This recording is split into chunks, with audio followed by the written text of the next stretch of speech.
Doctors of Reddit, what is something that you wish everyone knew about their body?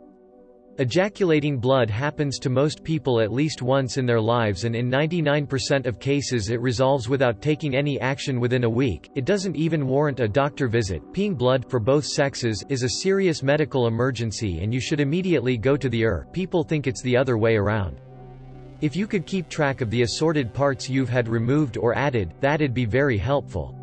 I'm not saying you need to know whether your fundoplication was a Nissen or a door, but if you're complaining about belly pain, it would be nice to know that the last time you had belly pain they took out your gallbladder, appendix, sigmoid colon, and if you've ever had something implanted, and they gave you a little card. That's not warranty information, that tells us if you're going to explode if you go in an MRI, bring it. Otherwise it will be Googled. That there is a wide range of normal. Don't be embarrassed by your body.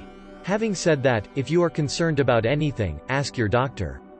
We have generally heard it all before, and trust me, we have nearly always seen it all before.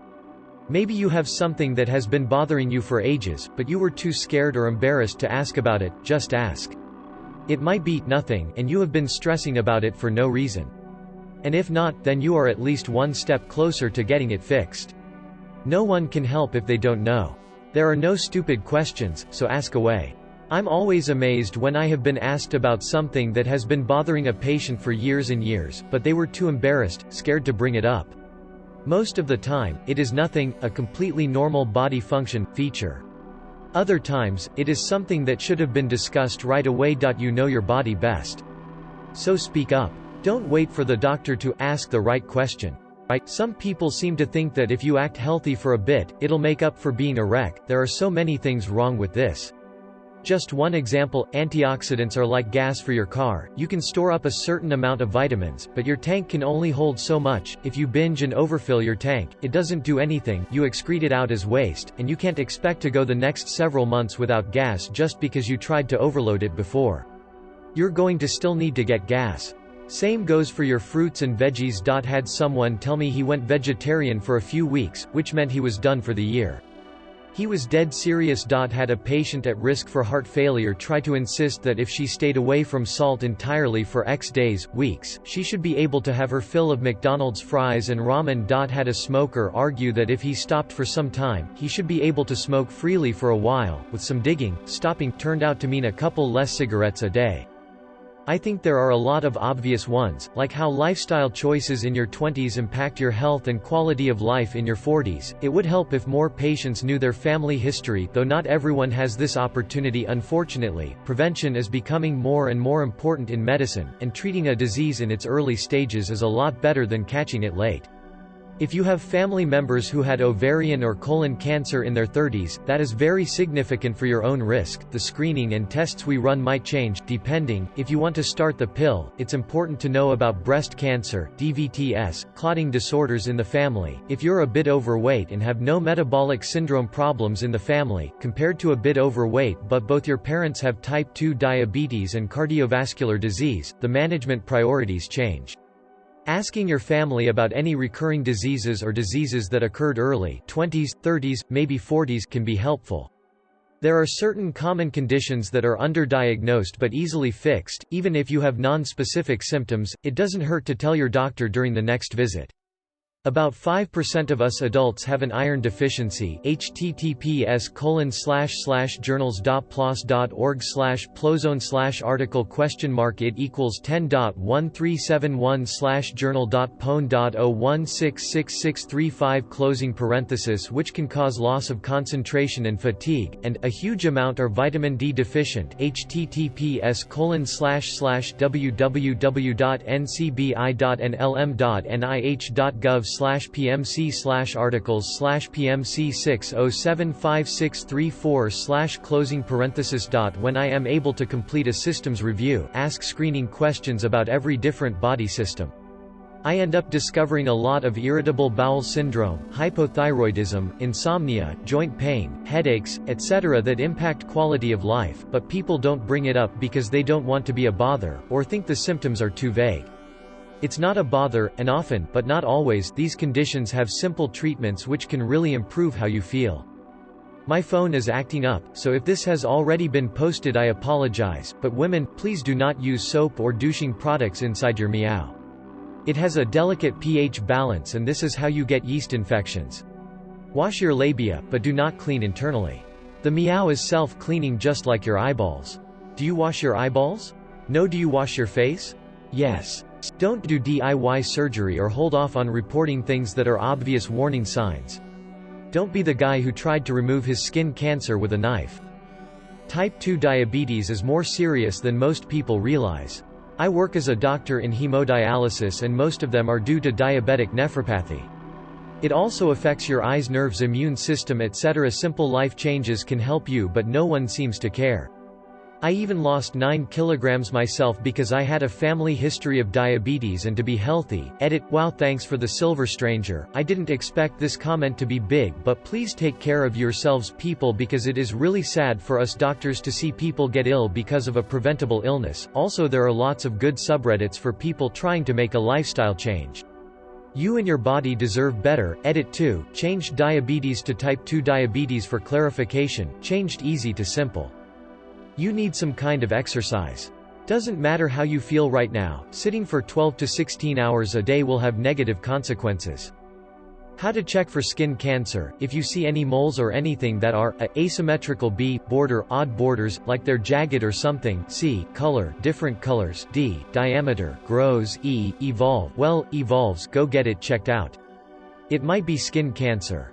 Your kidneys and liver cheerfully do all the toxin elimination you'll ever need. Cleanses and other detoxifying products are bullgarbage, woo, and a waste of money. The people who sell them are predators who only care about your money becoming theirs.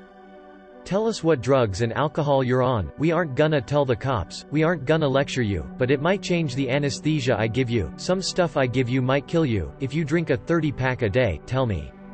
Many simpler diseases in the body can be compared to a car.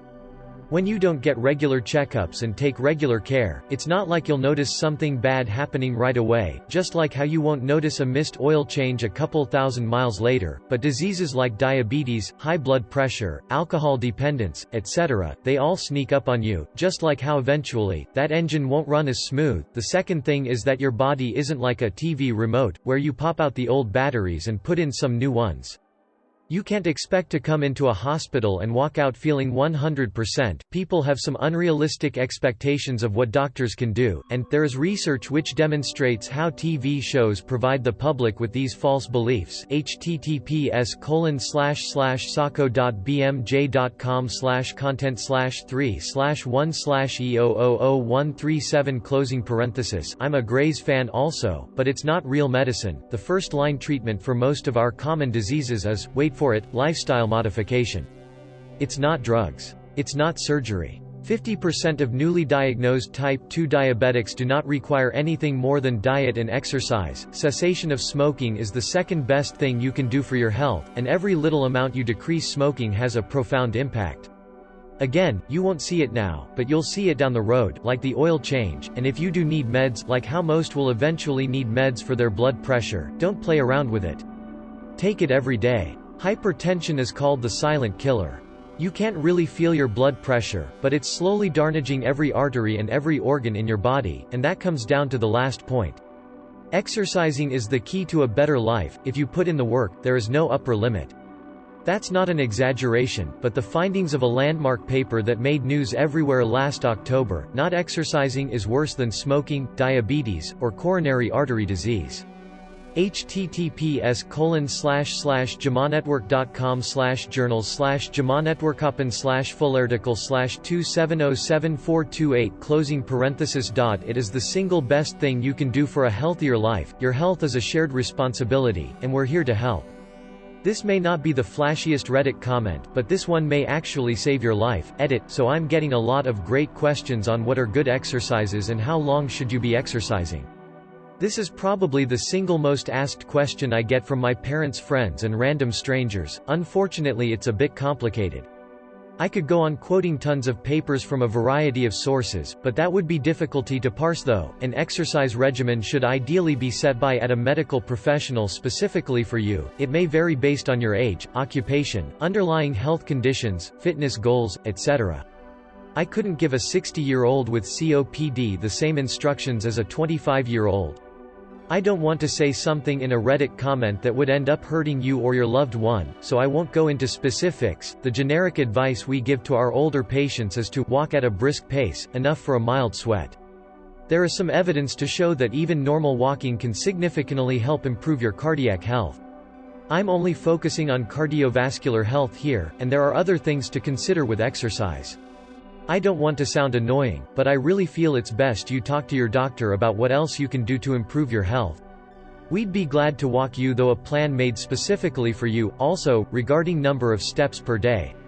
The 10,000 steps number is unscientific and largely propagated by the pedometer-making industry. http://www.bbc.co.uk/3904156/1000-steps-a-meaningless-fitness-goal-says-age-meaningless-fitness-goal. First, it should be age-adjusted. It also doesn't directly correlate with losing weight. However, personally, as someone approaching 30, I do like 10,000.